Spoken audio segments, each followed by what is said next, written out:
Hi everyone, thanks for taking the time to listen to this presentation. My name's Ryan Sheridan. I'm the Development Manager and Lead Agronomist at Affinity Bio Technologies. I've just been asked to put together this presentation just to relay some of the information that I've learned over my many years in the industry of manufacturing and selling specialty fertilisers. A number of agronomists that I've been speaking to thought that this would be valuable information. So, first of all, my background is 15 or so years in the industry as a crop nutrition specialist. My master's in ag science was primarily focused on plant physiology and with a special focus on specialty fertilisers. So I've done a lot of work in the space, and hopefully I can share a bit of this information with you now. First of all, Affinity Bio Technologies, who are we? And we're a relatively new business, so a lot of you might not actually know who we are. Basically, we were developed to realistically bring value to the market. A while ago, I was running around in the marketplace helping farmers and developing custom-made fertilisers, and just through honesty and transparency, I was able to build a business really. So essentially, what we do is we manufacture liquid fertilisers, biostimulants, mainly trace elements, organic chelates or complexes. So I just want to run through a little bit about this and how this might and some relevant information. The opportunity to build a business was developed purely by, funnily enough, a crowded market of liquid fertilizer businesses making a lot of noise about their products, when realistically a lot of the products in the marketplace hold no real intellectual property, but there's a lot of marketing claims. So our philosophy is to keep it simple and be transparent and upfront about what we're delivering to our customers. We have quite a large network of manufacturing facilities across Australia. Some are owned, some are outsourced through relationship, and some are toll manufacturers. And what this does is it enables us to be flexible and reduce our leakage costs. So by having a diverse cross section as to where we're manufacturing, it gives us very good local capacity to manufacture products within given regions. One of the key aspects to this presentation is really about understanding what the critical issues with crop nutrition are.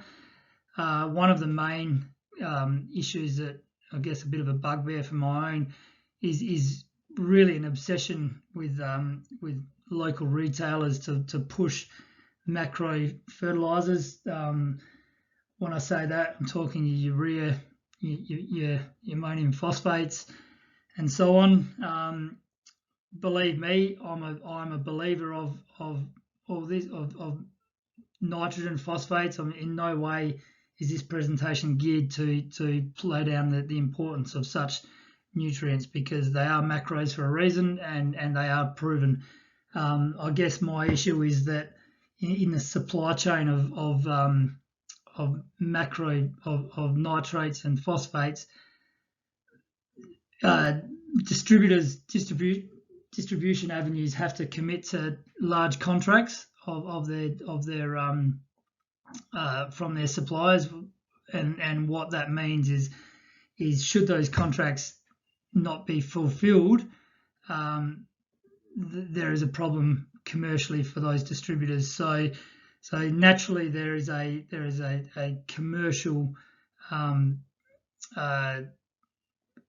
direction in which these distributors are going to push to make sure they fulfill their contracts. The second issue is essentially barriers to entry of the market.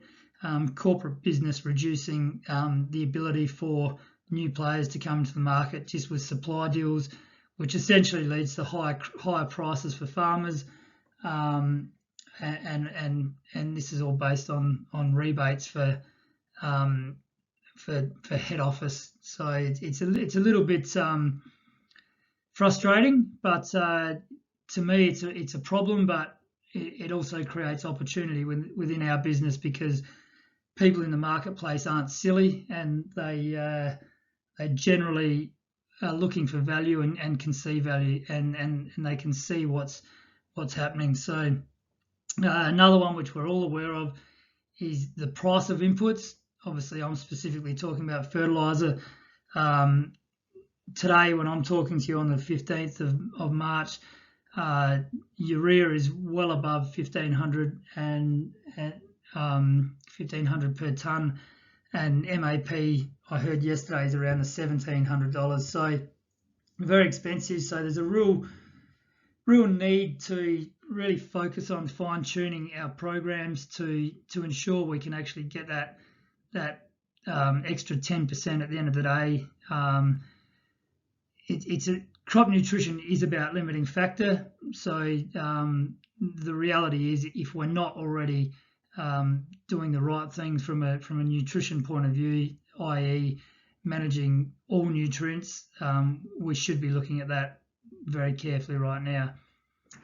I'll elaborate on that a little bit later, but the other issue I have, or which I believe in the marketplace, is the fact that a lot of companies are confusing farmers with what I call noise or marketing ramble. For those of you looking at the presentation right now, you can see that there's an analysis on the presentation about how they've reported their trace elements, and in this case it's milligrams per litre, not grams per litre. I'm just trying to get a close up on it. So, for example, in this case, the analysis says there's 120 milligrams per litre. Most labels should read grams per litre or as a percentage. So that 120 milligrams per litre is in actual fact 0.12 grams per litre, which read as a percentage in the solution would be 0.012% manganese. Now this label here says that the manganese levels are 120. So that's obviously quite misleading for the consumer at the end of the day, who likely doesn't have the in-depth knowledge to look at and critically analyze the label. Another component is that this has been recorded in weight for weight, and weight for volume is the true value as to how it should be recorded. So just a few little things. There's other little tricks in the marketplace. For example, UAN or urea, adding humic acids to UAN to reduce burn and improve performance. It's a great thing to do, and it works. But what a lot of companies will do is they'll add humic acid to UAN, where the cost currently UAN about $1.60 in shuttles, obviously a fair bit less than that in bulk, but and then 30 litres of humic acid at $3 a litre. Realistically, it's $100 more than what the shuttle of humic acid should be, but in the marketplace they're sold for well over $3 a litre. So just a few little things that I've come across in my time which frustrate me, and if I'm a consumer, I think people are entitled to be given a clear message about what they're purchasing. So this actually creates a fair bit of ambiguity in the marketplace and skepticism. So interestingly on that, before I get to my next slide, the story of snake oils. We all probably heard of the phrase snake oils. Snake oils are actually I'll start from the start. But basically, snake oils were the phrase was developed in the I think it was the late 1800s or maybe early 1900s, when American entrepreneurs caught on to the fact that that in China, the Chinese water snake was provided medicinal benefits. So I was doing a lot of things like helping with arthritis and other health issues that people were facing. So American entrepreneurs caught wind of this, and they decided to start trying to sell it into the American market. But unfortunately, in America, there was no such thing as a Chinese water snake. So what they did is they started extracting oils from rattlesnakes, of which didn't provide the same sort of value. So what happened is they started doing a few things like adding cocaine or alcohol into the mixes to obviously we know the effects of those two drugs. So the story of the snake oil was about salespeople that were actually selling copies of snake oil. So the snake oil itself was actually worked. It's actually the copy of snake oil and the snake oil salesman that's created a lot of the phrase snake oils. So interestingly, a lot of the things we do see in the marketplace are actually very valuable, and they do work. But it's the companies that have taken these philosophies and try to extract more than what they're worth out of them that have really created a bit of negativity in the marketplace and skepticism.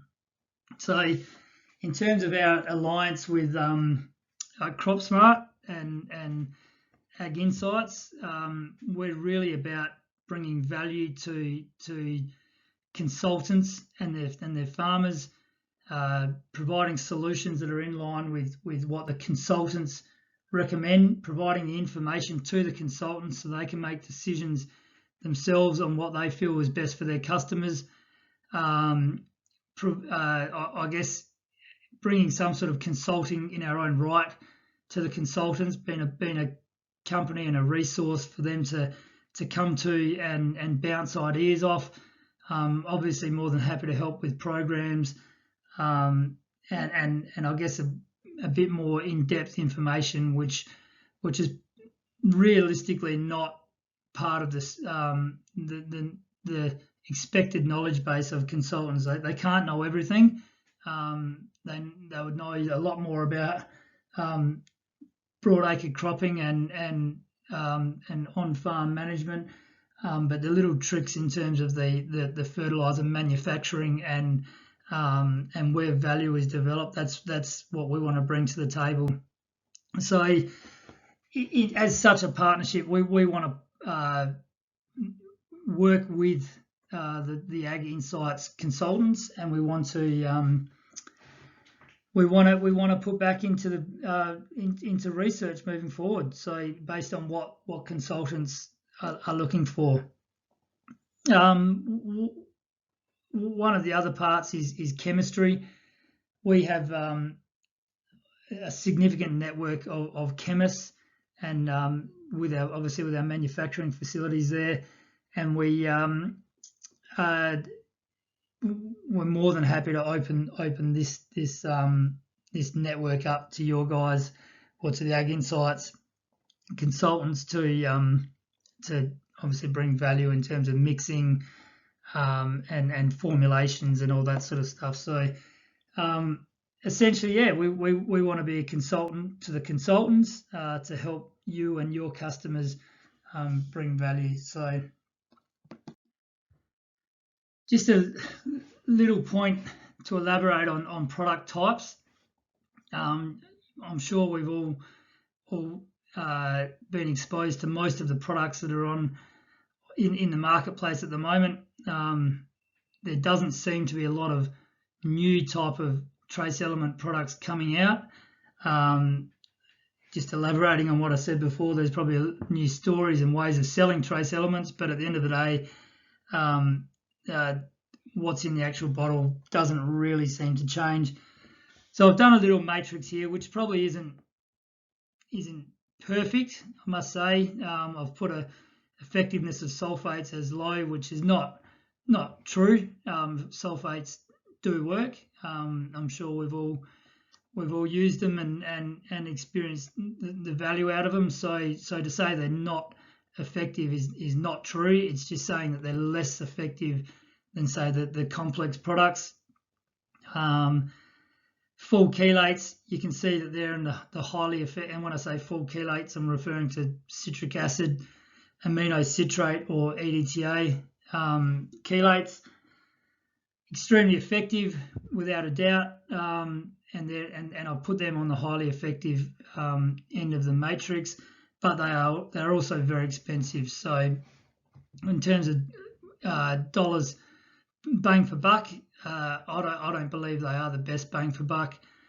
And if I did, I would put them in our brand and I would sell it, and we can do that easy enough. But as it is now, we're here to be a company to deliver the best value at the end of the day. So really, I'm probably going to elaborate more on the complex products. Pretty much most complex products are sulfates with an adjuvant to make them better, right? Almost like having some sort of adjuvant within a herbicide to make the herbicide more effective. Same sort of thing. So realistically, there's three types of adjuvants in a complex product. There's a lignosulfonate, which are also packaged or referred to as a phenolic. There's an amino acid, or there's a fulvic acid. Realistically, they're really all it is, and even that doesn't deliver a hell of a lot of information to us. So the key component for those of you that are actually watching this presentation, many of you might be listening to it on the road and you can't actually see what the slide's showing you, but what the slide is showing you is a carbon-based molecule. It's a structure of a fulvic acid, which basically is the structure of most organic acids. It's a carbon-based molecule with an open chain that has hydroxide groups that become oxidized that provide a negatively charged ligand, right? And it's those ligands which the cation binds to, essentially, and enables it to be delivered into the plant and metabolized. So realistically, lignosulfonates or phenolics, amino acids, and fulvic acids all have a similar mode of action. They all provide those hydroxide groups for the cation to bind to, and it is those hydroxide groups that I guess neutralize and carry the nutrient into the plant to be exchanged. So or as a foliar, carry it into the plant. The phenol groups also help penetrate through the waxy cuticle of a leaf. So you might be familiar with phenolic cleaning agents or phenol cleaning agents, which are used to clean fat. It works exactly the same way. So the OH groups help carry the nutrients through the waxy cuticle. So the second component, probably not so much with a lignosulfonate, but more so with an amino acid or a fulvic acid, is that within nature, the mechanism in which plants carry, absorb metallic ions or nutrients like copper, zinc, iron, manganese, is about is by organically complexing them in the soil. So what nature does is they'll fix carbon, they'll photosynthesize, and they'll use the sugars produced for respiration or energy, but they'll also exude 30 to 40% of their sugars into the rhizosphere to feed microbes, mycorrhizal fungi, and other beneficial biology within the soil that have a symbiosis with the plant.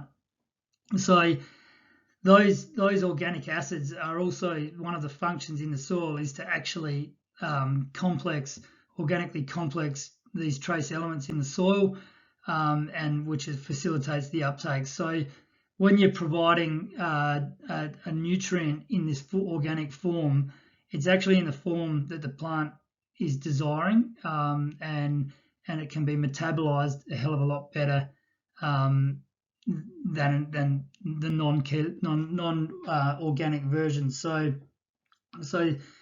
this is a really critical reason why we believe in fulvic acids, amino acids.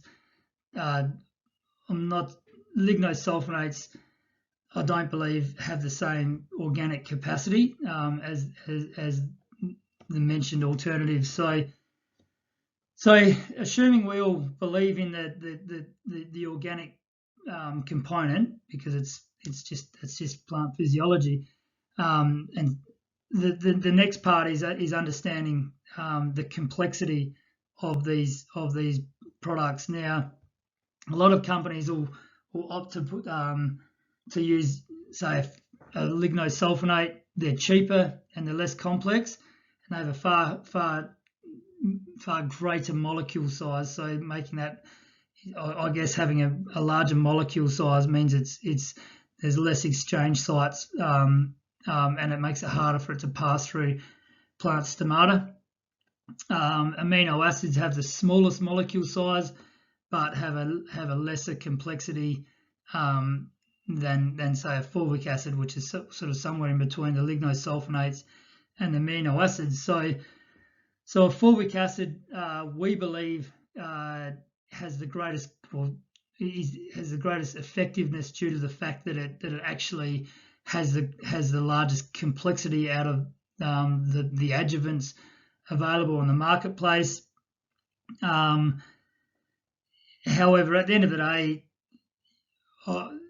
we can provide anything. If the consultants at Ag Insights are very keen on using amino acids, we can do that. We have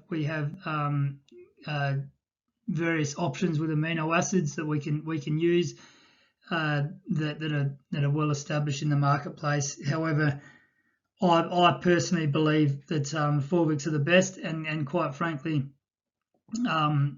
it's more expensive as well. So for us to manufacture, let's say, a zinc, we would probably make more money out of using an amino acid or a lignosulfonate. So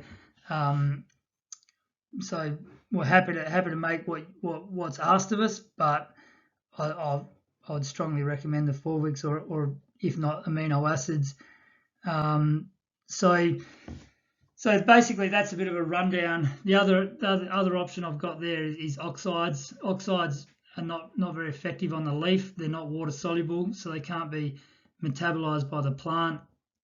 Definitely they're compatible, which is good for any consulting agronomist, because you're not going to have any mixing risk. But they at the end of the day, the only real place for an oxide is in an acid soil, an organic soil with plenty of moisture and organic carbon where it can be broken down. So and then obviously you've got your full chelates, being the citric amino and EDTAs, which are very good at getting nutrient into the plant, very stable in high pH soils because they're protected.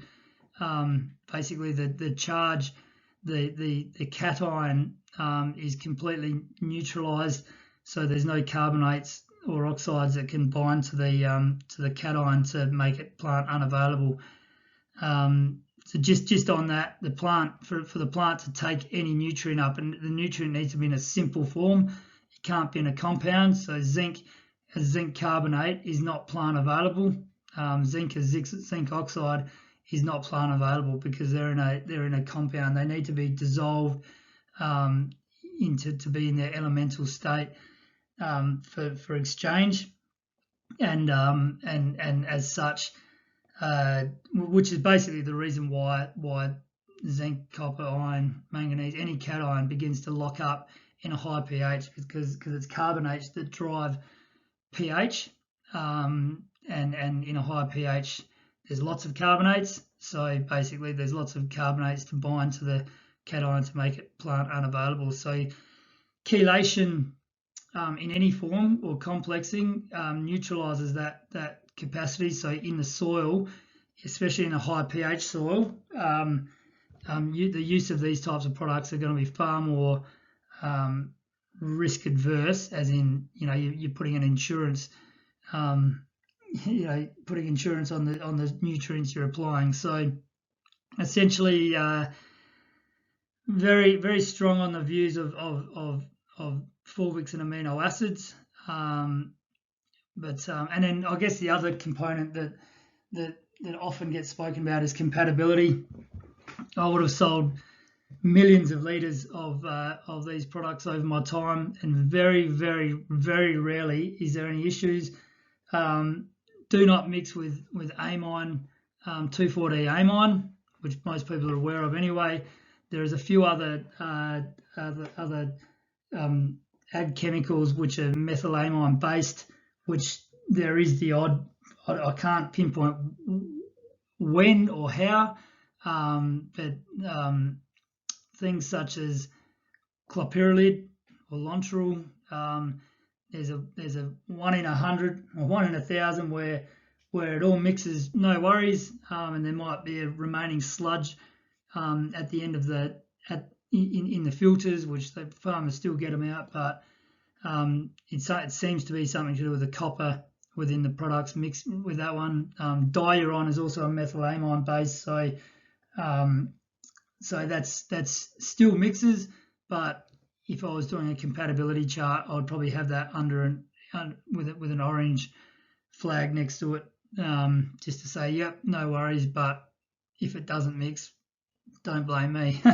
But most of the other main ag chem herbicides and fungicides were all good. From a burning point of view, the least risk out of all these are the fulvic acids again, because it leaves less salt on the leaf. So basically you're getting more into the plant and you're using less than what the alternatives are. Citric acid and amino acid chelates are also very good from a non-burning risk, but obviously sulfates present that higher burning risk. So so feel free to call me. I won't go on any more about fulvics, aminos, sulfates and chelates, but the one thing I will say is this information, I'm not trying to make $1 million out of this information. You can, if you wish to research it, you can find it. It's not Affinity intellectual property. It's just proven science. So when we're making our products, we make sure that we're selling these at a price that is reasonable to the farmer. We're not trying to make inflated margins out of it. Happy to explain how much of each is in products, what you need to do to complex. I've had a lot of experiences with a number of farmers about helping them with their in-furrow mixes, on-farm mixing. Not everyone wants to buy a finished product. A lot of people have their own mixing setups on farm. So I'll show you in a few slides time. But there is a lot of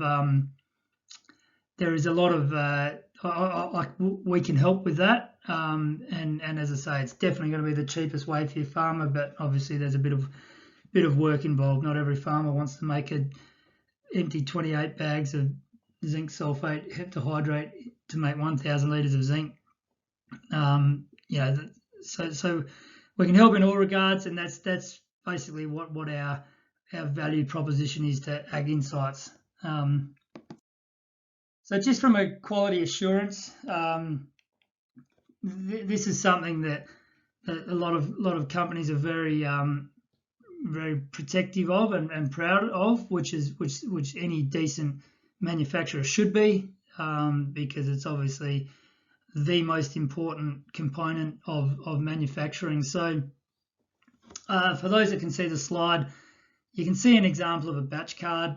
It's all pretty simple stuff, giving you the process of mixing. The batch card needs to be filled out and completed. We have QA indicators straight off the bat, being specific gravity and total dissolved salts. Obviously, if your specific gravity needs to be 1.3, or and it comes back as 1.2, we've obviously got a red flag to tell us that there's a problem. We save every batch that we manufacture, obviously, as a reference point, should we need it. We send samples off to APower for lab analysis, and with our raw materials, with our fulvic acids, we've been through the process with Federation University to make sure what we're using is of the highest purity that we can find on the marketplace. So there's a fair bit that goes into it. Things aren't just mixed in a bathtub with a boat motor. There's definitely a QA process that obviously is critical in the whole production world. So you can't, because I'm recording this presentation, I can't go to my mixing sheet, but for those that can see the slide, it's a pretty good Excel spreadsheet that I put together to basically let you punch in the numbers of the different raw materials that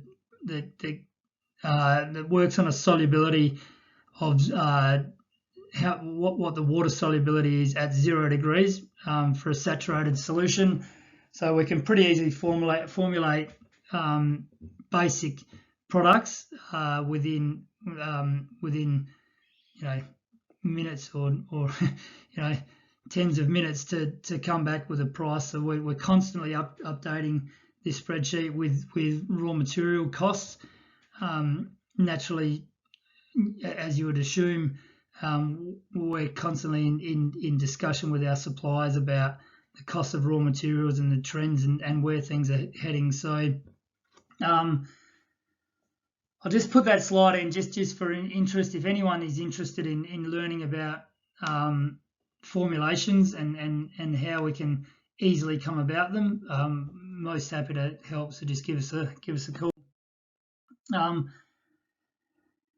I just wanted to quickly touch on some different types of products, that referring back to one of the earlier slides about I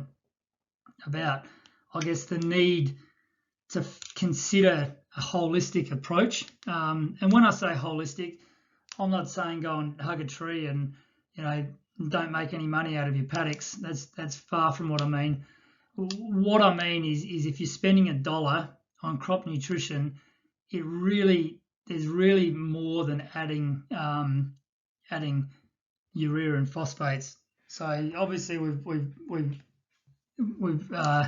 these have been inputs for many years, but now we're starting with information.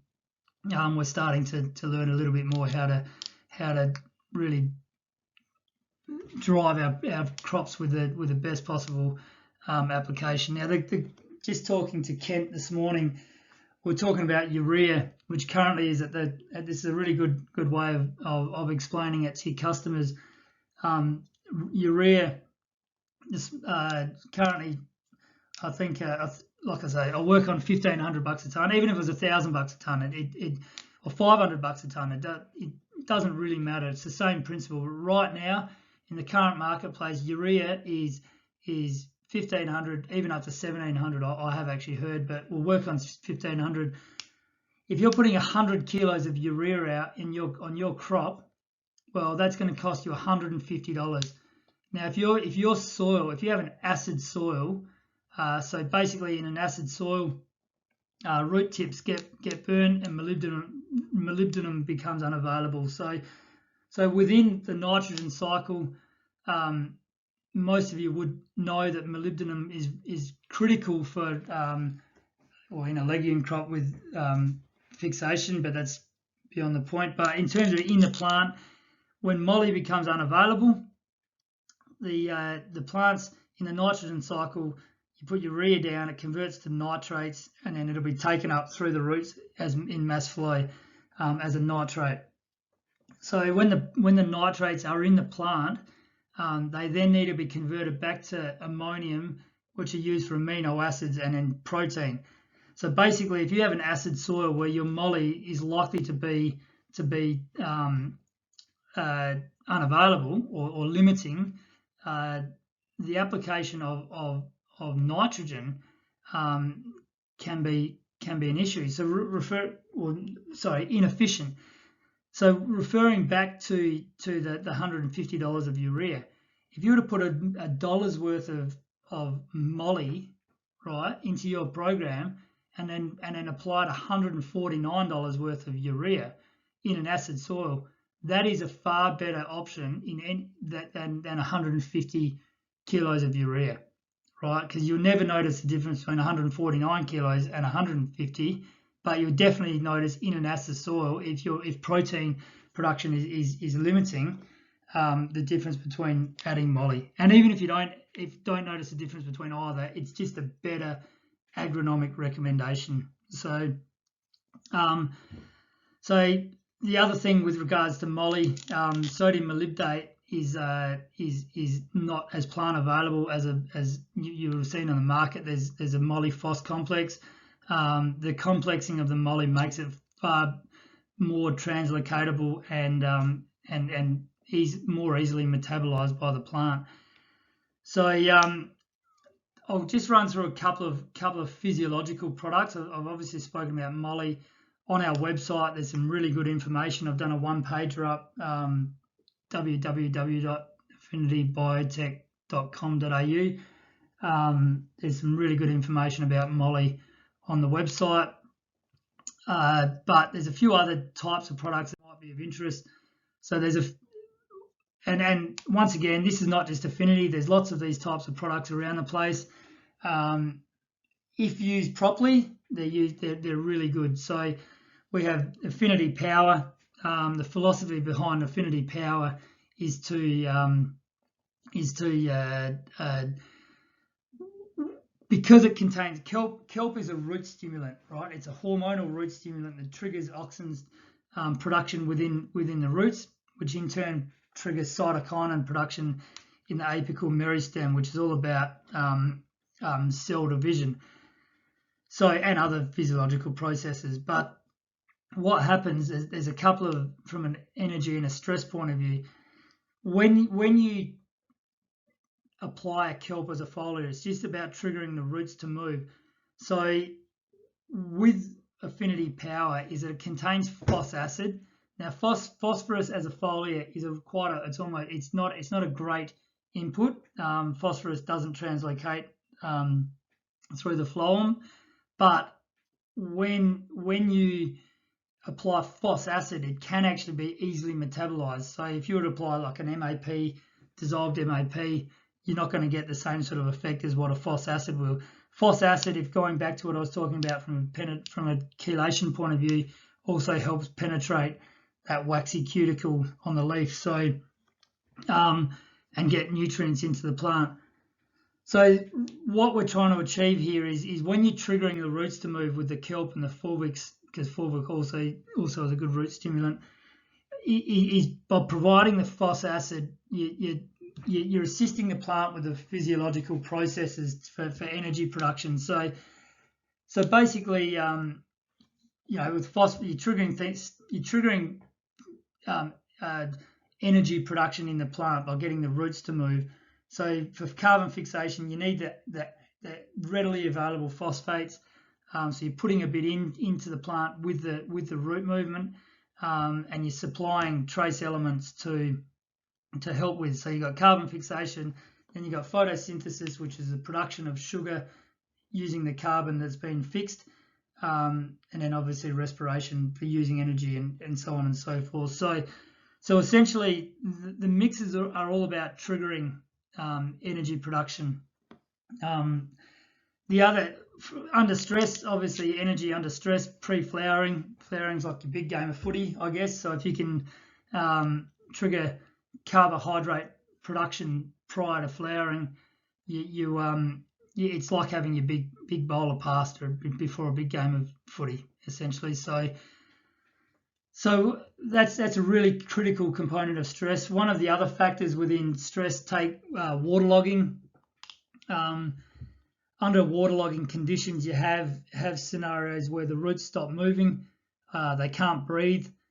So the physiological processes of any annual crop is that when roots stop moving actively, those auxins that I was talking about in the plant stop getting produced, and as such, cytokinins stop getting produced as well, and then a new hormone called ethylene starts getting produced, which is basically the hormone in the plant to stop it to trigger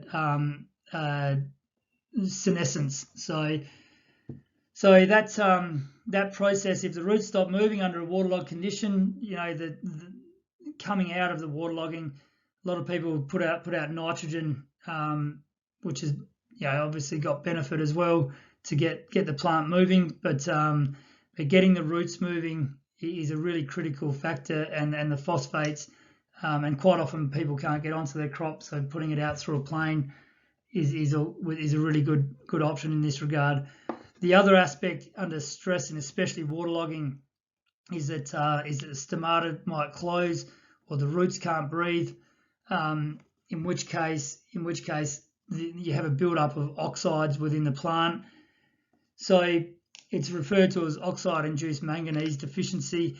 So quite often under stress conditions, you'll see a yellowing, which is really a manganese response. So you see the yellowing under manganese, and the reason being is because oxides within the plant will build up, and they don't get catalyzed into usable compounds. So the oxides, if you have free oxides, they're known as free radicals. These free radicals build up within the plant, and if they're not metabolized into, say, oxygen or H2O, water, which are plant usable forms, or other, it might be other hydroxides,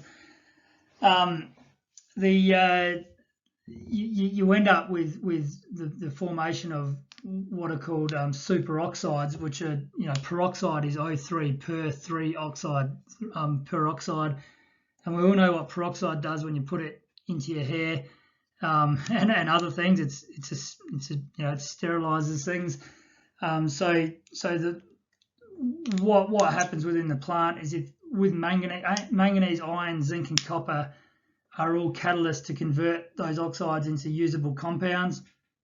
And then I guess magnesium is really important to repair damaged cells. So Affinity Power is basically a bit of a shotgun mix to trigger the roots to move and provide all necessary nutrients within the plant. So I won't talk too much about Affinity Pulse, but essentially pulses are very hungry for zinc, very hungry for moly, for nitrogen fixation.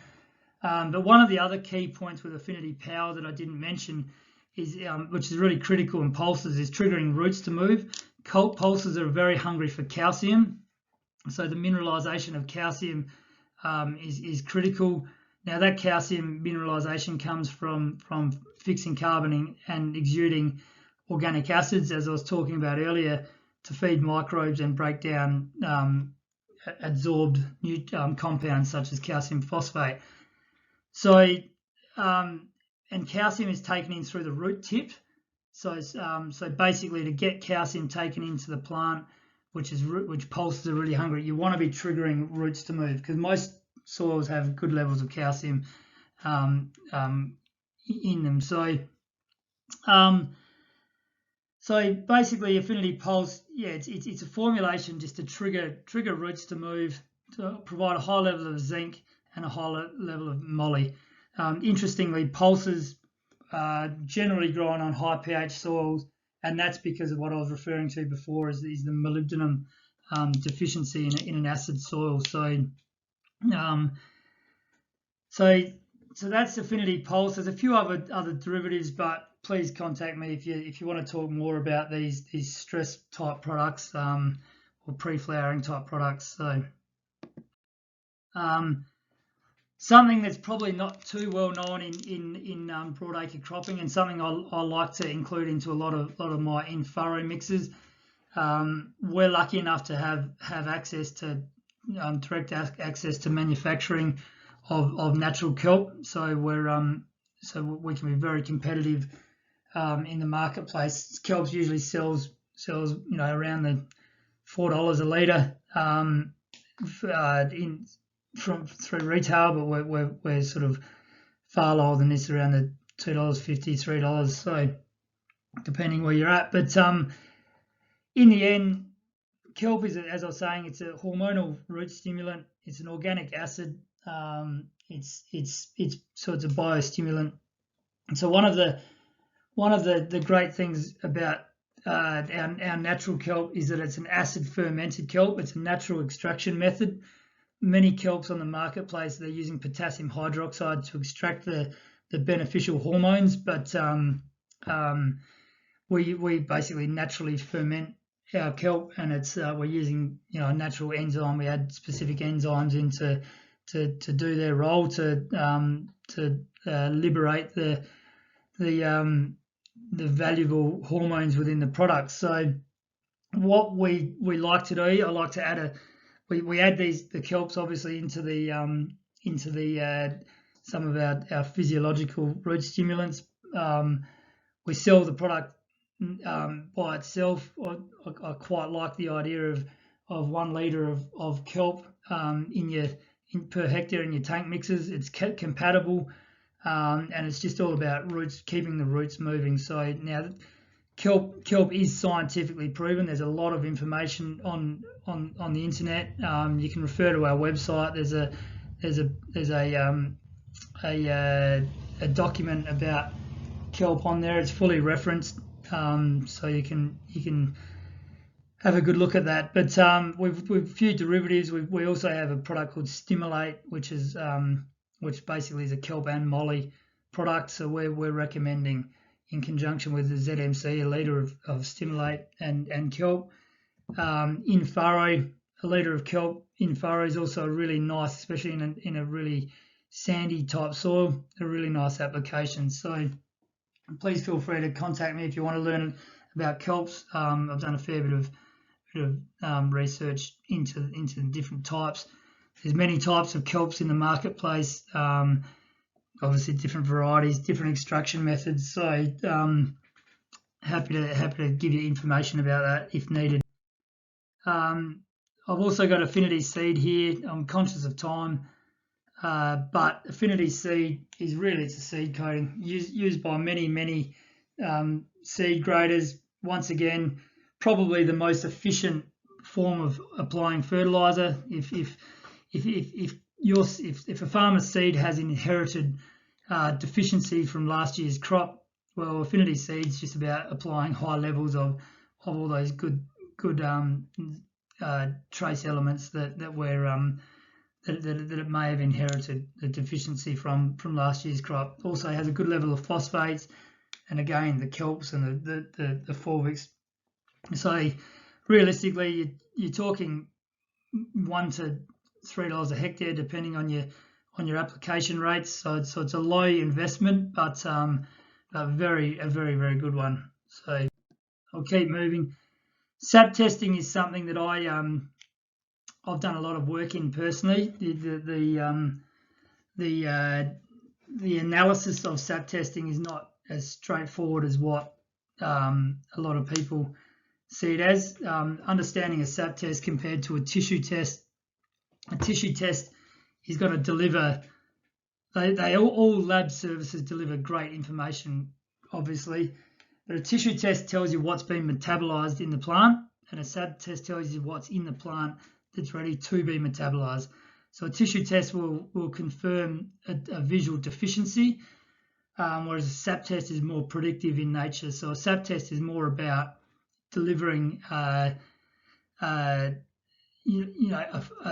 prediction as to where you're heading. So quite often you might have a tissue test that tells you that you have adequate levels of whatever nutrient, but a sap test will tell you that you're heading to a deficiency in those nutrients, even though your crop's not not showing this. So that's really important in terms of in-crop management. The other factor, I guess, is understanding some of the ratios and the comparisons. For example, measuring molybdenum in a tissue test is a very the critical levels are lower than what the variance is in what they can actually test for. So basically, a SAP test, the way we're looking for moly deficiencies is looking at to see whether there's nitrate buildups compared to ammonium in the sap, and so there's quite a few little looking at magnesium versus calcium in the sap, because low calcium is an indicator that the roots aren't moving. So there's quite a few little tricks within interpreting a sap test. So more than happy to provide this information. Just in conclusion, I just want to stress that we're here to partner with Ag Insights. CropSmart have been good enough to agree to be a distribution partner to make things easy for your farmers. So thank you to CropSmart. And they'll be recording all the data, I guess, at the end of the day. So we're here to be transparent, open, deliver information to consultants to help them with their critical analysis of products in the marketplace. We want to partner from an investment point of view into research projects that you guys, the consultants in the people on the ground, believe is what is needed in the marketplace. So probably the tail wagging the dog, the dog wagging the tail a little bit. So we want to work with you guys. You tell us what you need, and we'll do everything we can to deliver.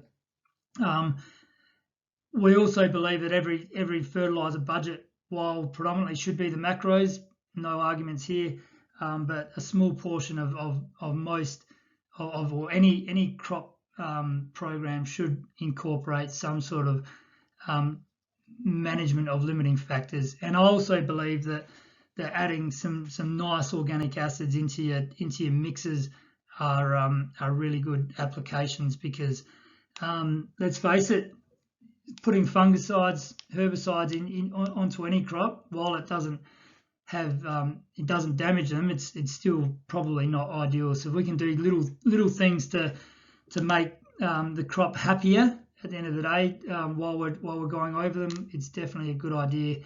And I want to stress that I'm here to help from a crop program point of view. I've worked with a couple of the farmers at Ag Insights, consultants at Ag Insights over the years, and really had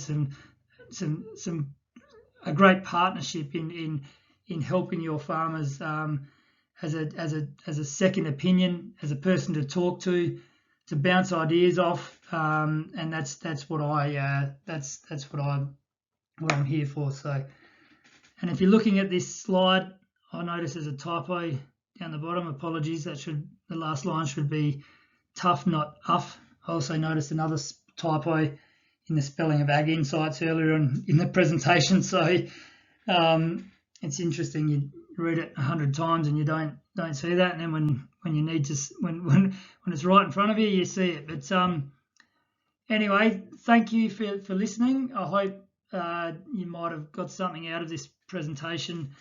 I'm here to talk.